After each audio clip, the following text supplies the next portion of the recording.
A very good morning to you. This is Flow 94.9 FM Omuaha. It's exactly 11 minutes past the hour of 10 o'clock on this dial. The program is Dr. Orji Uzor Kalu Speaks on Flow 94.9 FM Omuaha.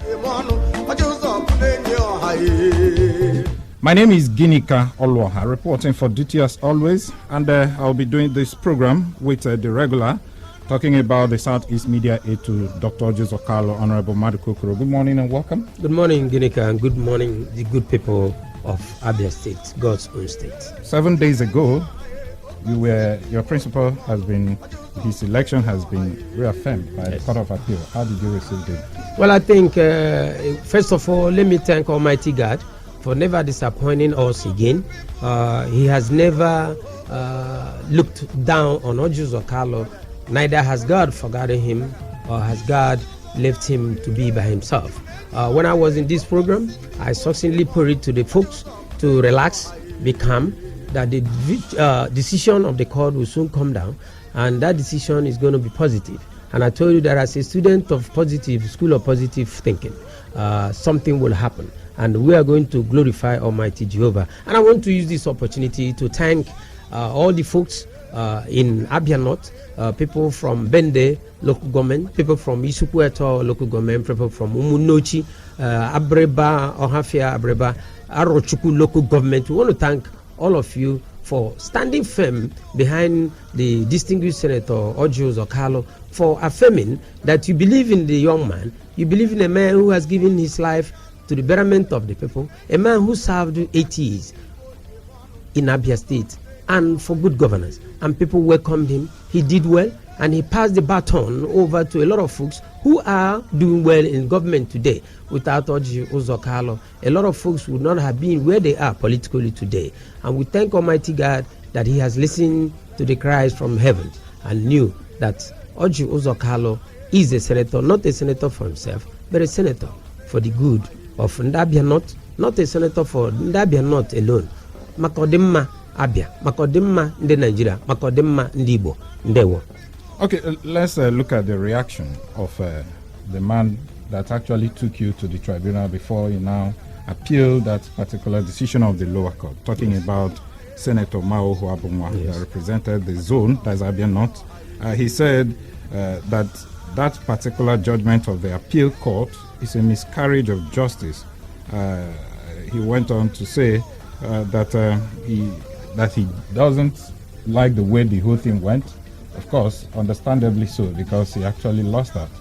But you see, this is why the big difference between Senator Orji Uzor Kalu, the distinguished senator, and Chief Mao Huabungwa. If you remember vividly that in 2015, when we had a run for the money over that same seat in Abia North, when we went to Court of Appeal, we lost. And when we lost, we didn't brief over it.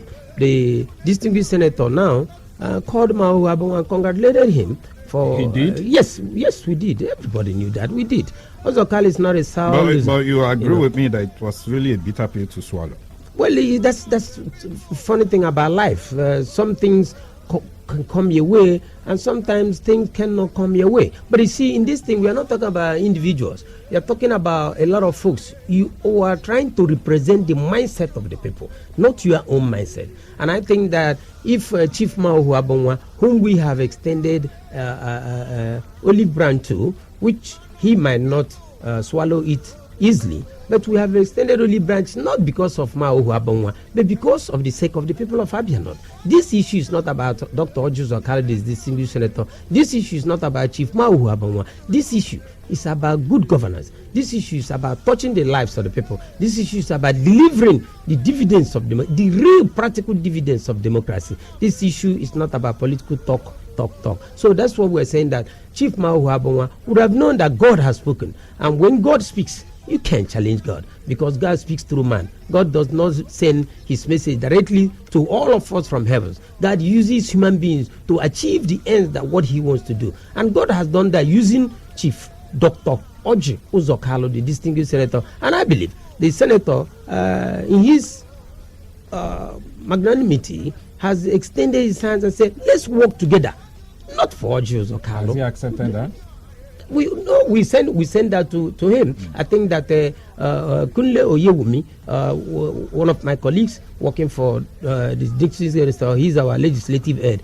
You people interviewed him live, and if you play back again, you see where the distinguished senator said, "I welcome Mao Huabonwa. Let us work together."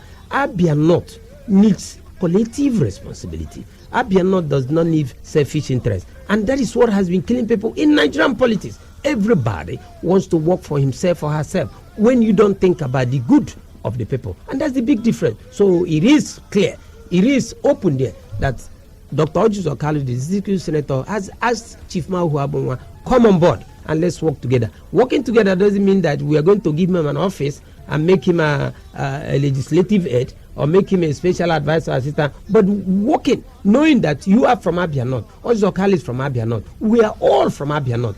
Let us do the things that are needful for the betterment of Abia North. We have a lot of problems in Abia North, and we cannot do that alone. Orji Uzor Kalu cannot do that job alone. It is a collective responsibility. Now, the politics of Abia North, so long as the senatorial zone is concerned, is over and buried, at least for now, until the next 4 years. Yes. But Chief Mao Huabonwa raised a very good point. He said that he expressed concern over the preponderance of bad eggs among INEC officials and ad hoc staff, describing the duo as the worst enemy of Nigerian democracy.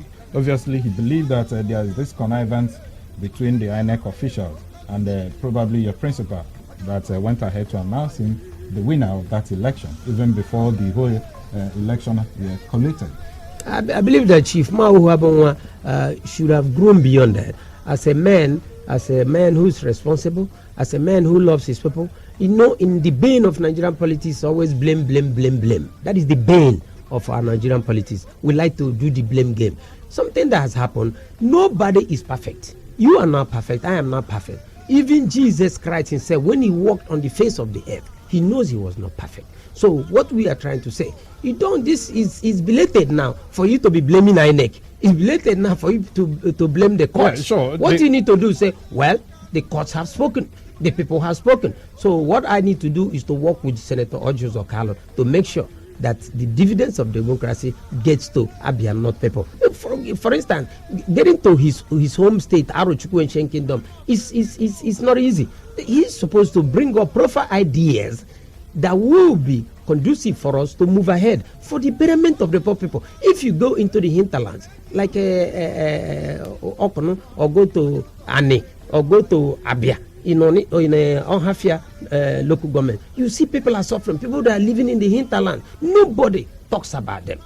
The people are talking about themselves. And that is what, before Dr. Orji Uzor Kalu became a distinguished senator, we have been touching the lives of people all over Abia North. We have done that several times, which you know, we have been doing that through Orji Uzor Kalu interest-free loan scheme. We have been helping people. So this is what we need to do. Politics is about service. Politics is not about filling your pocket. You know why some of them, they get sour when they lose? Because of the money that they want to pocket. But this time around, you are going to see the real dividends of democracy when the budget will be passed. And then you go see what is going to happen for Ndabia. We are going to work. We are ready to work for Ndabia North. Dr. Orji Uzor Kalu is ready. He's ready, ever ready to work for Ndabia North. What he did, the magic that he did for Abia State government, we are going to take that to the homestead. And that is our place. We are going to go there and touch the lives of the people. And that's what governance is all about, touching the lives of the people. You know, I think why Chief Mao mentioned that particular issue as regards to INEC, you know, the last time we talked about the issue of strengthening the electoral system of Nigeria.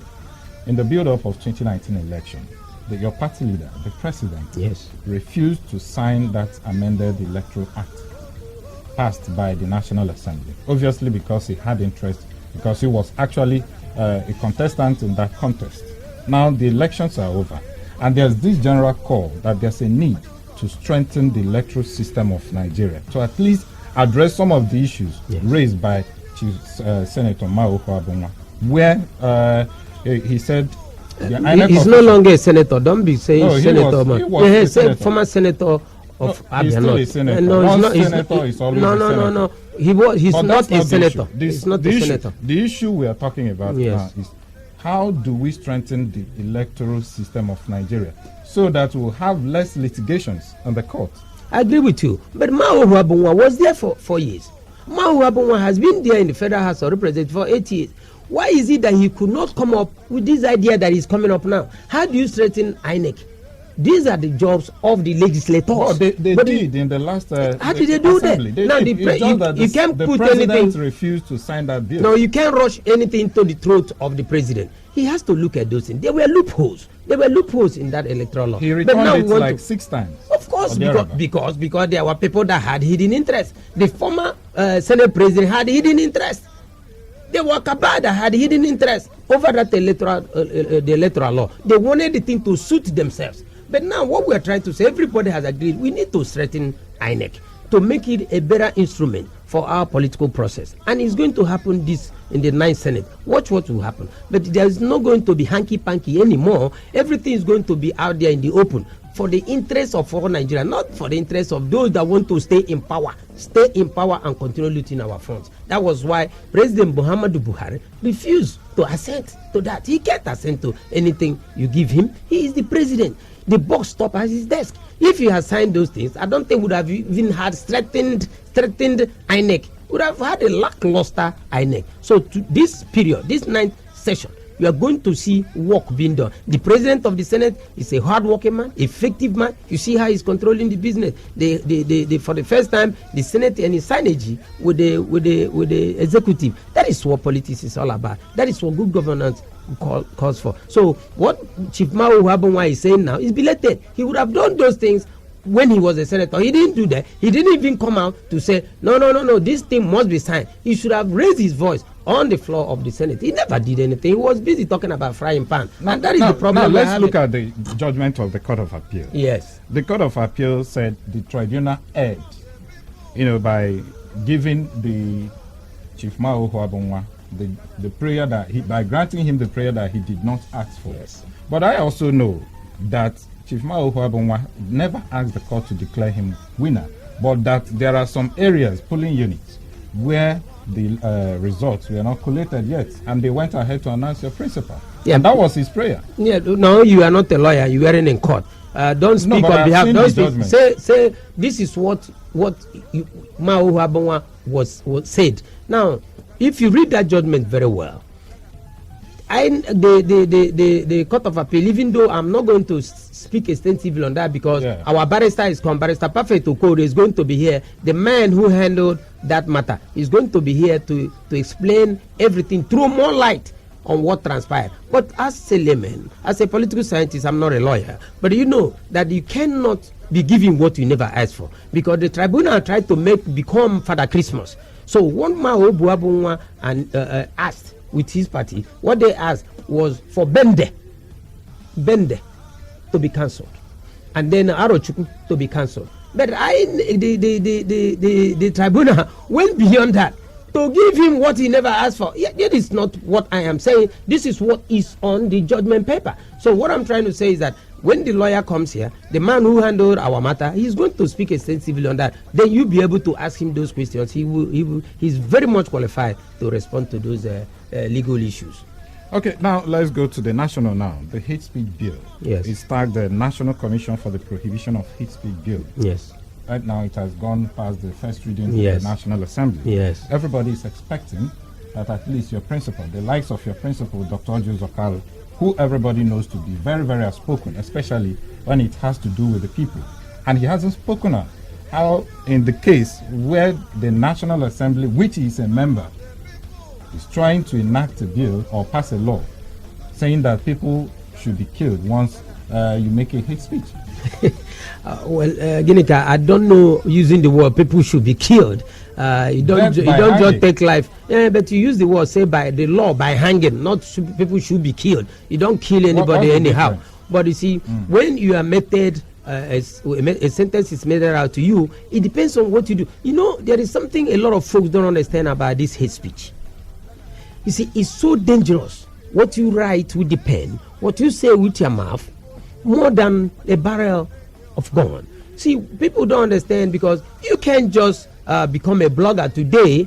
You don't know anything about mass communication. You don't know anything about journalism, and all of a sudden you come on air, and then you go to your bedroom, and then put something in your bedroom, write up something in your bedroom, and send it out to the masses there. It is very, very dangerous. That hate speech is a good omen for all of us as Nigerians, because a lot of things have happened. The other day, reading the social media, you saw what they said about a woman, that the woman has passed on, when the woman never passed on. Mr. Valeria, yeah. If you don't know, if you know about Masquerade, I don't know if you have watched Masquerade before. Yes. But we that were watching Masquerade at Aba, we admired Valeria, we admired the late Gringori and Chief Zebodiah Okorigbo. So you see, people say that the woman has passed on when the woman was alive. How would you like that? Look at what they said about the President of Federal Republic of Nigeria, that the President of Federal Republic of Nigeria was cloned. Even my own principal, they say my principal has passed on. That is not Orji Uzor Kalu, that the person we are seeing is a man called George from Liberia. Those are the things that you have to guard against. Hate speech is so incriminating and so dangerous that it can destroy any nation. Even hate speech can destroy your wife. And your wife and your relationship. Do you know that? You don't know that. If somebody writes that Ginika or one of my friends here, your colleague here, his name is Samson Eze, that Samson Eze's wife, we didn't give birth to his son.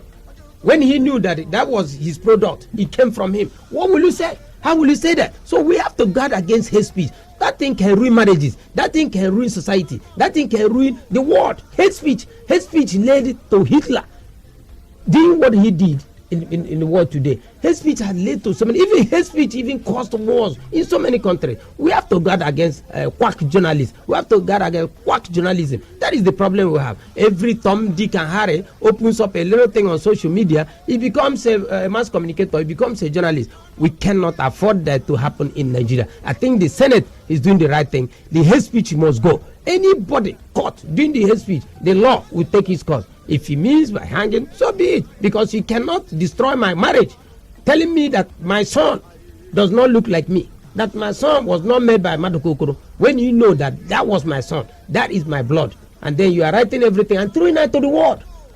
And they say the President of Federal Republic of Nigeria was not Muhammadu Buhari, that it was Jibrin. How would you like that? Would you like somebody say that your father is not your father? Okay, let's take a breather now. While we come back, we'll continue. I will talk more on the show. Stay with us. All right, welcome back to the show. It's still Dr. Orji Uzor Kalu speaks on Flow 94.9 FM, Omaha. My name is Ginika Oluoha, and I still have here with me the Southeast Media aide to Dr. Orji Uzor Kalu Madukokoro, and also a guest who is also joining us. That's the legal practitioner, and he is the APC State Secretary, talking about Perfect Ukore Esquire. Welcome, sir. Okay, I was going to take you on the legal tussle between Dr. Orji Uzor Kalu and Mao Okwabonwa before you now walked in. Now, we are looking at that issue. The appeal court gave victory to your client, talking about Dr. Orji Uzor Kalu. But the court said that the lower tribunal, that is the lower court, the tribunal, erred by giving Senator Mao Okwabonwa what he did not ask for. What's the true position of things? Well, in the first place, thank you very much. In the first place, there is a well-known principle of law that the court is not a Father Christmas. You know, when we talk about law, it's quite different from people's opinion. But when it has to do with law and cases in court, it's a very different scenario. A court cannot grant you what you did not ask for. It is what you present before the court and said, these are the reliefs which I am seeking. And those reliefs you are seeking out, they are the things that the court will look on and then decide and grant them to you. The court cannot on its own begin to grant you reliefs that you did not ask for. That is why we say the court is not a Father Christmas. And it's very, very apt and clear. Of course, you know, when it has to do with election petition, the law is even more strict. Particularly if you look at paragraph 4.1d, paragraph 4.1d of the first schedule to the Electoral Act makes it clear as the things that a petitioner must seek. And part of those things that the petitioner must specifically plead and seek for is the reliefs. And in the absence of those reliefs, it makes a petitioner incompetent. And that's also to say that where a petitioner did not ask for a specific relief, that that petitioner cannot be granted such a relief by the tribunal or court. Okay, so are you saying that actually Senator Mao Huabunwa never asked for those polling units, especially in Arochukwu, where he said 8 out of 11 polling units, that they did not have a result, and they went ahead to declare your client the winner in that election? If I can state offhand, I still vividly recall the relief sought for by the petitioner in that petition. The first of the reliefs that the petitioner sought for was for a declaration. It was for a declaration that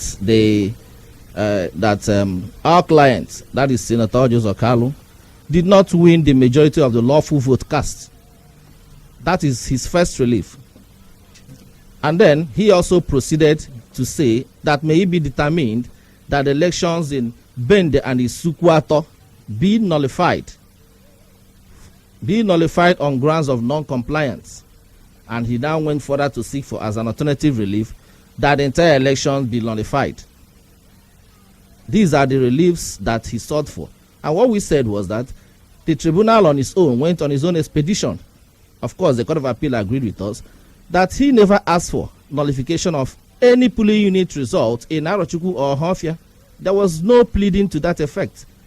He never sought for the nullification of any election, not even a single polling unit in Arochukwu and Ohafia. So he was actually asking for him to be declared the winner? No. That is why we say that petition ab initio was incompetent. If you look at part of what we objected to at the tribunal, was that the petition ab initio was incompetent because it's self-defeating.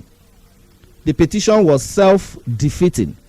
It was self-defeating. First of all, he said, of course, as part of the grounds as provided by Section 138 of the Electoral Act, said you must come on one of or any of these grounds that the petitioner did not score the majority of the lawful votes cast. And when you are saying a petitioner that the respondent, when you're saying that a person elected did not score the majority of the lawful votes cast, what you are now by implication saying is that you are the one that scored the majority of the lawful votes cast.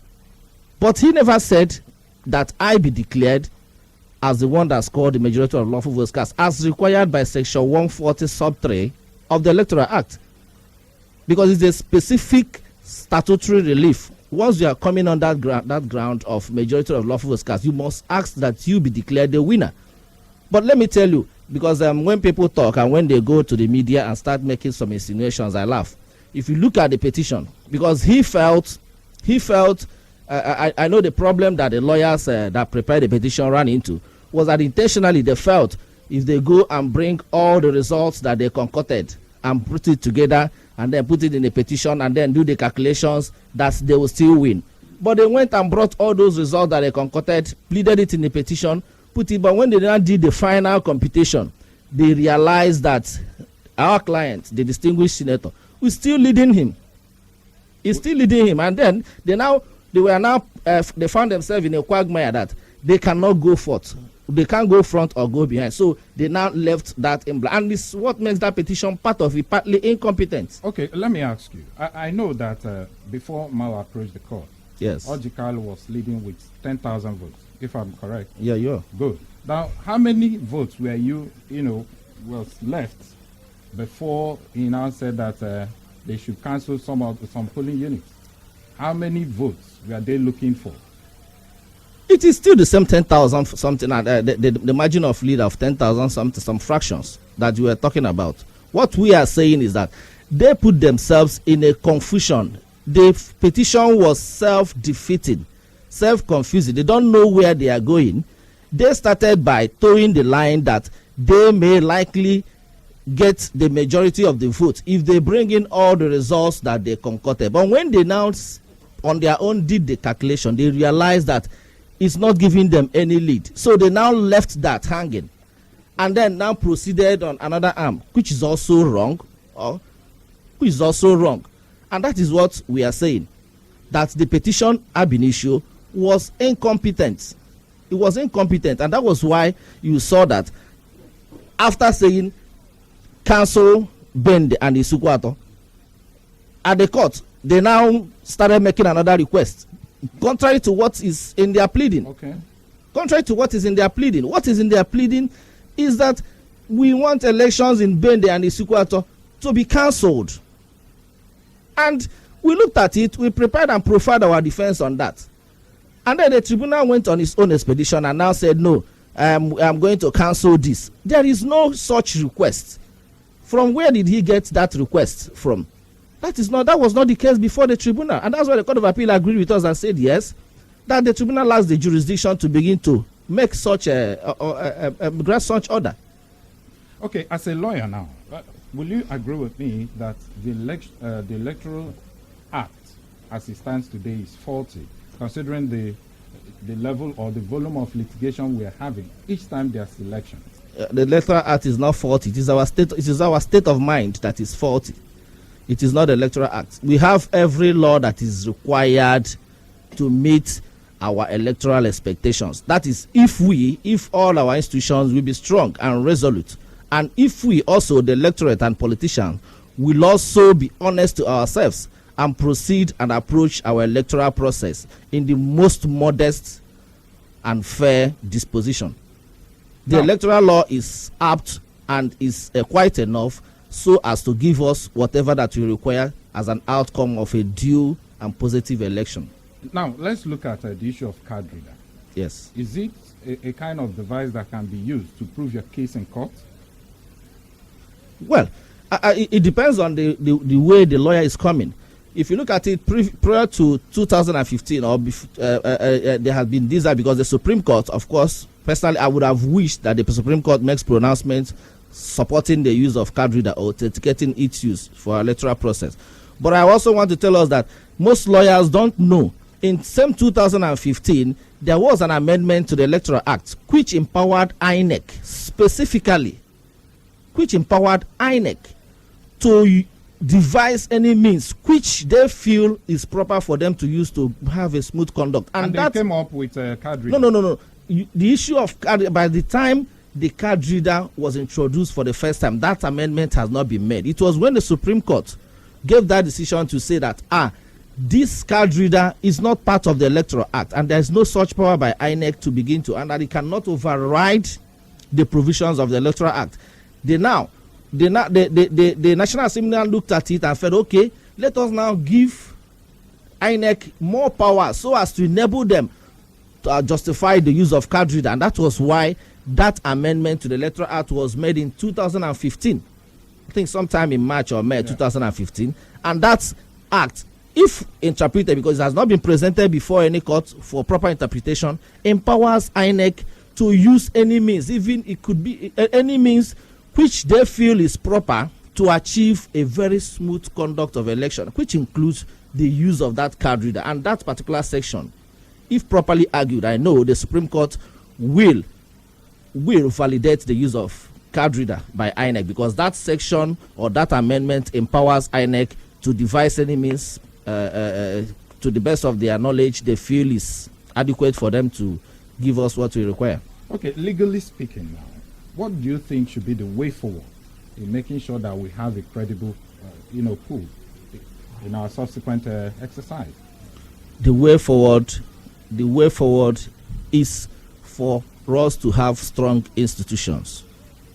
If we have strong institutions like INEC, strong, being firm, unbiased, our security agencies being firm, unbiased, then you will now discover that our politicians will begin to behave themselves. Let me give you an instance. I was listening over while on my way to the studio, and I was listening to your station when you asked the media director questions concerning the doubts or issues raised by Mao Habon as regards to his alleging that INEC compromised their position. Yeah. I must tell you that was quite immodest of the former senator to have made such allusions. Strictly and truly speaking, of course, I was part of the electoral process. If there was anybody who tried to manipulate INEC to alter the process of that election, he was the one. That's a serious allegation. It is before the police. It was before the police. He was arrested. He made statement. Can you prove such a I'm saying he was arrested. He made statement to the police. His statement was, of course, posted. He was arrested. He made statement. In fact, even during the course of the proceedings at the lower tribunal, I made an application for the court to allow us to bring the police investigation report, so as to show that if there was any manipulation in that process, he was the one that did it. Even though the court, in its wisdom, said no. It wasn't proper at this stage. At what point did that happen? I said on the day of the election, certain persons were arrested and they indicted him. Certain persons were arrested and they indicted him and said, he was the one that procured them. Certain ad hoc staff is not certain persons were also abused. Coppers were abused. He was the one responsible.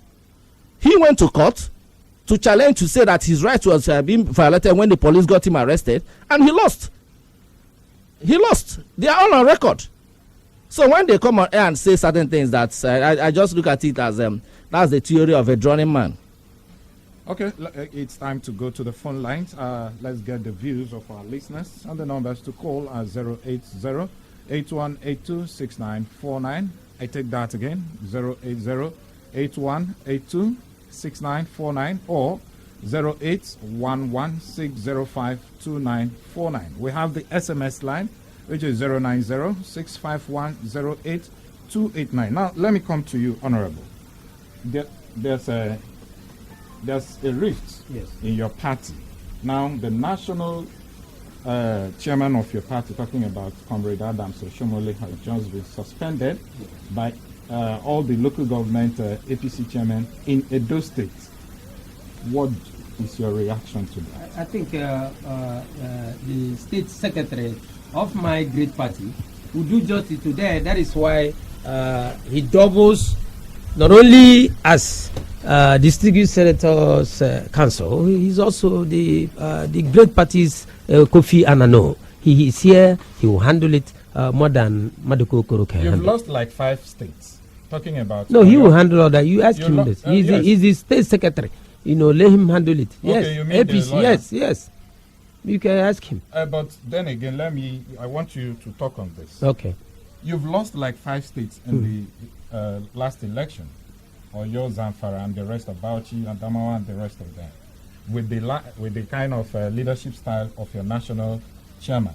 And the party members, some of them, say that he should go. Do you think he should stay? Well, I don't think I'm in the position to say whether my national chairman should go or stay, because I was not there when all those things happened that they alleged. So I'm not in the position to speak on APC. That is why I say that Barrister Perfect Okore is in the better position. He's in the seat. He has the steering wheel and he can push the button for the horn to blow. So he knows what to say about that issue. So you throw that to him. We'll react to that, but let's take some calls, then we'll come back to him. Hello, good morning. Good morning, Kinita. Yeah, good morning. Good morning, gentlemen. Good morning. Noble from Umaya. Sorry, I didn't get that. Noble. Okay, Noble, go ahead. Noble, yes, I'm calling from my... Please, I congratulate the senator elect from Abia North.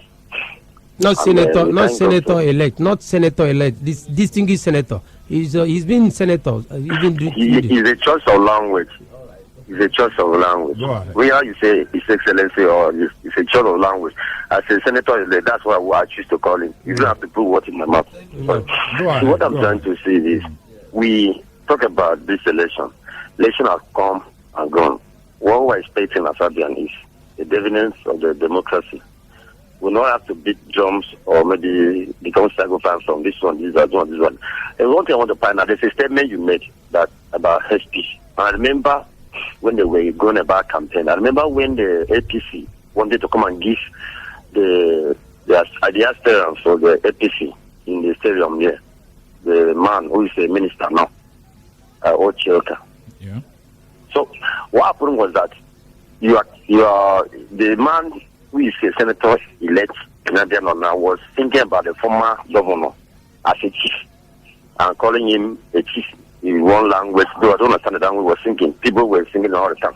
To me, is that not enough reason that somebody was making an speech? Okay. That's number one. Number two, this one talking about the issue of this electoral law. The lawyer is saying that there's nothing wrong with the standing electoral law now. But why is it that the majority of the senators from the Senate and the this one, they are still talking about how they to sign this electoral law into being? What is the reason? If you say that the electoral law now there's nothing wrong with it, why are they canvassing and talking about signing this electoral law? All right, thank you. President Muhammad Buhari refused to sign. Thank you, Noble. Thank you. Lawyer, you want to? Barrister, you want to? My brother, thank you very much for that question. I'm seeking to get more insight on that. My brother, I want to let us appreciate this fact that it's just like looking at it holistically. The problem of Nigeria, our problem is not lack of laws. Rather, our problem is lack of the willpower for the agency empowered by the Constitution to implement that laws, to implement it, and for us as citizens who are supposed to, who ought to abide to the tenets of that law, to also observe it and obey it. You agree with me that if we had been following stricto sensu the provisions of the Electoral Acts, the manuals for the elections and guidelines, that you will always continue to have free, fair and credible election. But the problem is, every politician or every person seeking any political office, most of them come into the field firstly with the mindset that they want to manipulate the system, and they now begin to devise means upon which they can manipulate the system. Now let me tell you this. Previously it was like, once the card reader is introduced, we'll have a perfect election. But have you seen that attention has, since the introduction of card reader, attention has shifted from snatching of ballot boxes to vote buying? How do you handle that particular aspect? How do you handle it? Is it the inefficiency in on our laws, or that human beings as we are, our mindset is to see how we can manipulate the laws that are already in existence? For me personally, as my own personal opinion and as a lawyer, legal practitioner, not as a politician now, but as a lawyer, I feel that our problem is not insufficiency of laws to guard the process. Rather, our problem has to do with our consciousness, our mindset. If we can have reorientation, if we can begin to have this mindset that these things are not do or die. If every politician going and is going there to have the mindset that I want to go and serve my people, so why must I kill myself? Why must I kill somebody to enable me to go and serve? You see them doing all these things because they know they are not going there to serve. Most of them, they are not going there to serve. But those of them who are going there to serve, take these things easy. They take it easy. Even when they lose, they congratulate the other party. Okay. Hello? Hello? Yeah, hello? Hello? Yeah, hello, go ahead. Hello? Yeah, go ahead. Hello, can you hear me? Hello? Hello? Go ahead. Hello? Hello? Hello? Hello? Okay. Hello? Hello, good morning. Hello? Hello? Hello, good morning. Good afternoon. Yeah, good morning. Good day. Hello? Yeah, hello, I'm hearing you. Go ahead. I'm calling from Isalangwa, yeah. Okay, what's your name? Yeah, my name is Chibuzo. Yeah, Chibuzo. Okay, Chibuzo, go ahead. I want to contribute, Mr. Mazokuro. Good day. Good day, my brother. Yeah, I always appreciate the role you people play. You know, we get to need opposition. But Mr. Mazokuro, the way I want you to emphasize it on pensioners, they are languishing, they are suffering, my brother. Excuse me, sir. Try and take this Aja State pensioners to Muhammad Buhari. Some of them here are monthly sleeping of 7,000-8,000. Some of them are given 2 years. Most of them are dying. Is it federal pensioners? My father is a pensioner. Hello, is it federal pensioners? Hello, Chibuzo, can you hear me? No, states. Okay. All right, thank you so much. Because most of them are going to die in a couple of times. I don't know We don't pray whether they die. PDP It's agenda okay. is to abolish those things in other states. That's the agenda. Not to abolish. All right, thank you so much. Briefly, what I would like to say is that Chibuzo, I feel so sorry for you. I feel so sorry for your dad, who has put so much energy into the workforce, and now the society has forgotten him. Now, this is where I call upon the House of Assembly of Abia State. The oversight function of Abia State need to look into what the pensioners are going through, need to look at this salary problem that we are having. The oversight function of the House Assembly has been awoken for many years. Now, I think that you need to get in there, I'm talking about House Assemblyman, and listen to people like Chibuzo, whose fathers are dying. When you say literally dying, means they are suffering. So what we are saying is that this House of Assembly need to wake up and question the executive, what they are doing, because the executive has not been doing well. So it is your time, the Speaker of the House, it's your time, the members in the House, APC members, more especially, rise up and challenge the executive because they ain't doing nothing. Okay, let me now go to the barrister. You know, we're talking about the suspension of your national chairman, talking about Adams Oshomole. Some people, about 18 local government APC chairmen in Edo State actually suspended the national chairman of the APC, Adams Oshomole, and some other people are supporting him. As a party executive in the state, what's your reaction to that?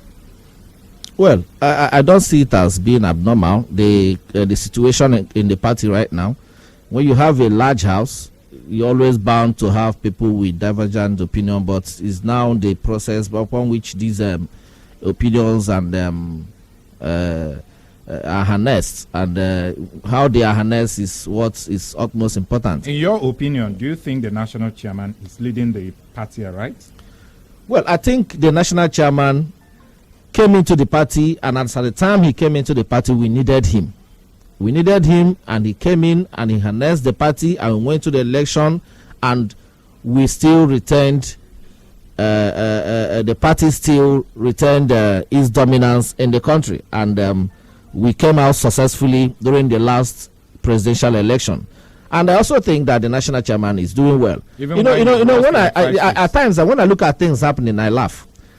I laugh because if you look at previously when PDP was the ruling party, you look at the problem, most of the problem we have in the country is because the party lost its grip. Originally, during the Second Republic, once the party speaks, every other person, be you minister, be you governor, even the president listens to the national chairman of the party. But I don't know what went wrong. During the Third Republic, this PDP era, all these government functionaries, political appointees now took over the structure. And when the party structure speak, you now see a commissioner, a minister, or a governor changing that. But it wasn't the position before. What I'm saying is, you'll see that our national chairman, when he came in, did so much to instill party discipline in the party. And once the party takes a position, the party sticks to that position and ensures that that position is respected. The best approach is not to begin to fight the party hierarchy, but rather to see how you come to terms. And all these interests properly harnessed. So the purported, I will also say, suspension of the national chairman. Well, I of course I know that my colleagues in those states would somehow be properly advised. They will also know what to do. I know that is part of the political gimmicks that goes on, but it has nothing to do to the national chairman of the party. The national chairman is doing well, but that is not to say that he's a perfect human being, even though my name is perfect. But that is not to say he's a perfect human being. He also has his areas of shortcoming. Yes. But he is the best person to lead the party, as he's leading the party, and he's taking the party towards the right direction, and that is ensuring that there is party supremacy. Okay, let's take a message from the SMS line. This one said, "Good morning, Flo FM. Senator Ohuabonwa should toe the line of peace and congratulate Senator Dr. Orji Uzor Kalu. His statement that appeal court erred in judgment is unfounded.